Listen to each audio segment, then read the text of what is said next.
Lokakarya tingkat Jawa Timur, Yayasan Perlindungan Konsumen Rakyat Indonesia kembali berlanjut. Selepas sambutan Wali Kota Kediri, acara pun dilanjutkan dengan pemaparan materi oleh Muhammad Ansori Sarjana Hukum sebagai Ketua Pembina YAPGRI. Di sini beliau banyak memberikan pemahaman kepada masyarakat bahwa sebagai konsumen pengguna barang dan jasa, hak-haknya akan terlindungi. Nah, dalam kesempatan ini, saya sebagai pembina ingin memberikan sedikit gambaran bahwa pemerintah atau negara ini berterima kasih kepada rakyat Indonesia yang sudah membuat negara ini merdeka. Nah, untuk itu negara kita ingin berterima kasih kepada rakyat Indonesia. Tetapi rakyat Indonesia ini ternyata minat bakatnya berbeda-beda. Ada yang senang dagang. Akhirnya negara kita menunjuk menteri perdagangan untuk membuat rakyat Indonesia cerdas dan untuk membuat rakyat Indonesia makmur. Begitu juga yang minat bakatnya pertanian. Maka negara kita menunjuk seorang menteri pertanian, tugasnya sama dua, cerdaskan petani Indonesia dan makmurkan petani Indonesia. Nah, LPK, Lembaga Perlindungan Konsumen ini dilahirkan berdasarkan Undang-Undang Nomor 8 Tahun 99 tentang perlindungan konsumen. Nah, peraturan pelaksanaannya atau PP-nya itu nomor 59 tahun 2001. Nah, kalau ada yang tanya, di bawah departemen apa lembaga perlindungan konsumen itu? Lembaga perlindungan konsumen itu di bawah Desperindak, jadi Dinas Perdagangan. Dalam kesempatan ini saya ingin memberikan pemahaman kepada Bapak Ibu yang kebetulan mendidik. Jangan sampai guru-guru calon-calon penghuni surga ini belajar mengajarnya terganggu karena hutang. Iya, betul. Tapi kalau saya dengar berita bahwa guru yang ada di Kediri ini tidak ada yang punya hutang, betul? Iya. Kalau guru di tempat lain itu, waduh, Bapak Ibu, utang sepeda motor, utang mobil, utang macam-macam. Sehingga pada waktu mau mengajar di sekolahan, datang panggilan polisi. Katanya ibu guru kredit motornya digadekan. Wah, gara-gara utang, belajar mengajar guru jadi terganggu. Ini tidak boleh. Sehingga kami dari LPK dengan sangat terpaksa menghadirkan dari bapak-bapak PGRI yang ada di provinsi, kita kumpulkan, kita duduk bersama dengan Bapak Polisi dan Bapak Jaksa. Ya, bagaimana caranya kalau karena hutang ibu dan bapak guru tersandung masalah pidana, itu harus dikoordinasikan dulu dengan PGRI. Jangan langsung main panggil Bapak Ibu guru sehingga Bapak Ibu guru jadi nggak ngajar. Padahal yang diajar itu adalah anak cucu kita, ya, anak cucunya polisi, anak cucunya jaksa, ya. Jadi tidak boleh. Jadi harus melalui PGRI dulu, baru kalau PGRI sudah melakukan pemeriksaan terhadap guru tersebut, baru dilimpahkan. Jadi Bapak Ibu yang hadir di sini jangan khawatir ya. Bapak Ibu tentunya semuanya di sini paling bisa dihitung dengan jari yang punya hutang. Kebanyakan Saya yakin kalau masyarakat Kediri tidak punya hutang, ya. Pemateri kedua yang memberikan paparannya adalah Ketua Umum Yapgri, Haryo Wibisono SE. Dalam kesempatan ini, beliau mengulas mengenai jaminan fidusia sebagai perlindungan terhadap kreditur dan debitur. Dalam paparannya, beliau juga menyisipkan tampilan video berisi gambaran mengenai jaminan fidusia.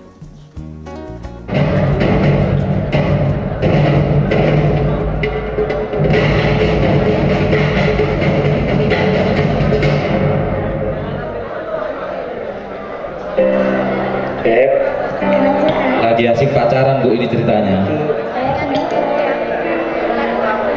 Beb, bisa nggak? Kalau misalkan aku lagi ngomong, kamu dengerin dulu sampai selesai.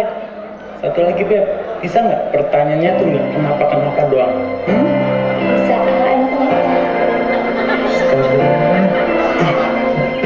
Beb, kita kan udah lama nih pacaran. Tuh kan, Bebek potong lagi.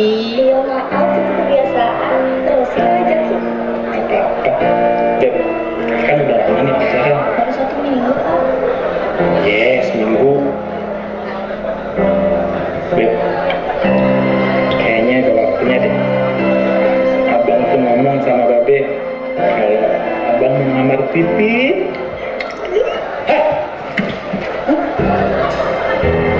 Lagi asik-asik Bu ini.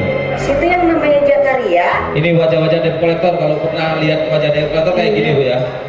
Nah, bisa dipoto, enggak apa-apa nanti. Kalau tahu orang seperti ini nanti dibantai aja. Tahu nih, lagian kan abang juga malu kalau misalkan abang dipanggil Zakar doang. Abang ini ada perlu apa ya? Kita dari perusahaan leasing mau ambil motor situ. Jangan bang, gua kerja tuh. Harus. Situ kan udah 3 bulan enggak. Aduh. Maaf deh, bohong.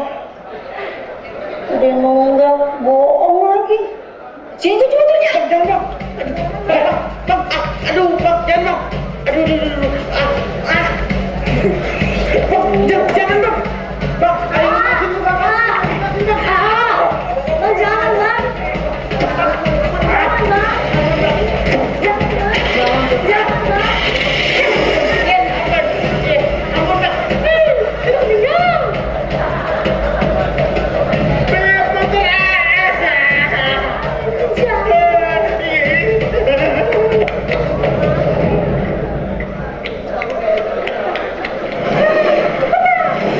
Dan saya tahu karena biasa ngomong.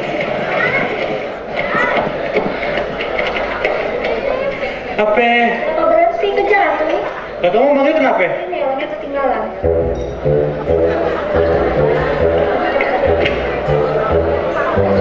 Motor gua. Kiri. Balik motor gua. Aduh.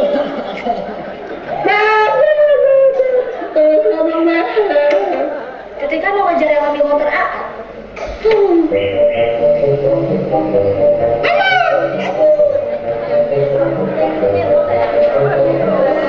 Jalannya buntu.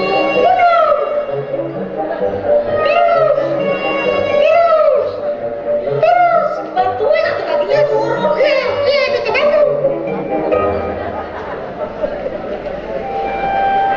Beb, motor abang. Makanya kalau misalnya mau kredit motor jangan meninggal. Habisan gimana, Beb? Kan buat jalan, buat jajan, belum beli baju kamu. Oh, jadi ada yang tutir. Oh, ini jangan apa? Hah? Beb? Itu jawabannya.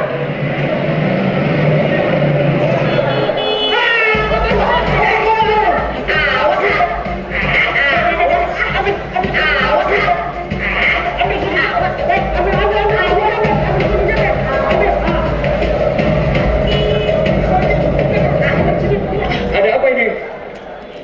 Mereka ngambil motor saya, Pak. Kalian nyolong. Bukan Pak, saya ngambil motor ini teh. Dia nunggak kredit 3 bulan. Betul. Oh gitu. Bawa surat jaminan fidusianya nggak? Fidusia. Jika ingin mendapatkan perlindungan dengan jaminan fidusia, daftarkan segera sebelum timbul permasalahan. Iya, seperti itu ya. Nah, jadi diminta tadi apa? Bawa jaminan fidusia apa enggak? Nah, gitu ya. Jadi selama ini yang terjadi di masyarakat, jadi kita dibodohi, sangat dibodohi sekali. Masyarakat ini semuanya gitu pintar-pintar. Ini bapak ibu pendidik semua itu saya anggap levelnya sudah di atas saya lah pemikirannya, tapi masih dibodohi. Siapa yang bodohi? Yang bodohi itu orang yang memberikan iming-iming kita kredit dan sebagainya. Jadi jaminan fidusia itu harus didaftarkan melalui kantor pendaftaran jaminan fidusia dan harus ditandatangani di depan notaris. Itu yang paling penting. Kalau bapak ibu mungkin kredit motor ataupun mobil, mungkin jarang sekali ataupun tidak pernah mengalami tanda tangan di depan notaris. Nah, Mas, saya tanda tangan, Mas, di mana? Di bawah kolong jembatan. Ada notarisnya enggak? Ada. Notarisnya siapa? Kuntilanak. Kan Bu ya. Jadi semua tidak ada. Jaminan fidusia itu yang benar itu ada aturan-aturannya. Yang kelima, peraturan Kepolisian Negara Republik Indonesia nomor 8 tahun 2011 tentang pengamanan eksekusi jaminan fidusia. Ini tadi yang saya sampaikan, Perkap nomor 8 tahun 2011. Alhamdulillah sudah keluar Perkap ini, bisa menjembatani kita untuk memberikan kekuatan kita bahwa kita bisa mempertahankan hak kita atau unit kita. Jadi dengan Perkap nomor 8 ini kita sudah punya kekuatan hukum sebenarnya. Nomor 6, Peraturan Menteri Keuangan Republik Indonesia nomor 130 PMK 010/2012 tentang pendaftaran jaminan fidusia bagi perusahaan pembiayaan yang melakukan pembiayaan konsumen untuk kendaraan bermotor dengan pembebanan jaminan fidusia. Sudah jelas di sini. Jadi kalau ada finance atau leasing yang tidak mendaftarkan jaminan fidusia, berarti sampean atau bapak ibu semua itu tidak punya hutang. Ya, ditanya dulu, mana jaminan fidusia saya? Saya tidak pernah tanda tangan di depan notaris si A ini. Kapan saya tanda tangan di notaris si A ini? Kalau bapak ibu belum merasa dan tidak pernah merasa tanda tangan di depan notaris, berarti fidusia itu aspal, bapak ibu. Aspal, jadi asli tapi palsu. Ya itu. Jadi tidak bisa digunakan, cacat demi hukum. Itu. Yang ketujuh, Peraturan Menteri Hukum dan Hak Asasi Manusia RI nomor 8 tahun 2013 tanggal 5 Maret 2013 tentang pendelegasian penandatan sertifikat jaminan fidusia secara elektronik. Ini nanti akan terjadi secara elektronik, itu pendaftaran Bu ya. Akan tetapi yang namanya akte notarialnya di depan notaris tidak bisa diwakilkan, tidak bisa. Contohnya bapak ibu mau menikah atau menikahkan anaknya, Wala repot beti wakil nih masmu yang tanda tangan yang ngenik KUA, boleh apa tidak Bu? Tidak boleh. Sama dengan finance. Finance itu di dalam surat perjanjiannya telah menguasakan untuk menandatangani surat perjanjian fidusia. Tidak boleh. Mau tanda tangan mau diwakilkan. Jadi memang tanda tangan diwakilkan, saya sekarang nikah sampai 10 kali Pak. 10 kali dalam 1 hari kalau saya diwakilkan saya menikah. Itu gambaran seperti itu logikanya. Jadi tanda tangan di depan notaris itu tidak bisa diwakilkan. Jadi bapak ibu yang sebaik debitur langsung menghadap kepada notaris bersama finance tersebut. Kalau selama bapak ibu tidak berhadapan di depan notaris dengan finance, berarti lahirnya fidusia itu berarti cacat hukum dan tidak bisa digunakan, tidak bisa. Mau digunakan narik motor, narik kendaraan atau narik mobil, tidak sah. Ferry selaku penyidik BPSK Badan Penyelesaian Sengketa Konsumen Kota Kediri yang kali ini hadir juga berkenan memberikan ulasannya. Di sini, beliau menyampaikan seputar teknis penyelesaian sengketa yang banyak terjadi di masyarakat. Di sini saya tekankan gratis, tidak dipungut biaya. Kemudian yang kedua adalah BPSK itu memutus masalah tidak lebih dari 21 hari. Jadi surat jenengan masuk, kita cek alat buktinya lengkap dan sah secara undang-undang, maka di situ kita register. Dari register itu 21 hari sudah harus ada putusan. Kalau tidak ada putusan, BPSK-nya yang salah. Jadi itu. Dan tidak perlu takut ke BPSK. BPSK itu wongnya ganteng-ganteng, ayu-ayu. Dan banyak yang bujang. Kalau di kantor bujang, kalau di rumah ya lalu alam. Biasanya yang sering mengalami kerugian itu ibu-ibu. Nah, lapor aja ke BPSK. Asal yang dilaporkan pelaku usaha, jangan yang lain, jangan suaminya. Kantor kami sementara ini kan direhab, sebetulnya gabung jadi Dinas Perindustrian Perdagangan Kota Kediri jadi satu sementara di Penanggungan nomor 7 depan SMA 7.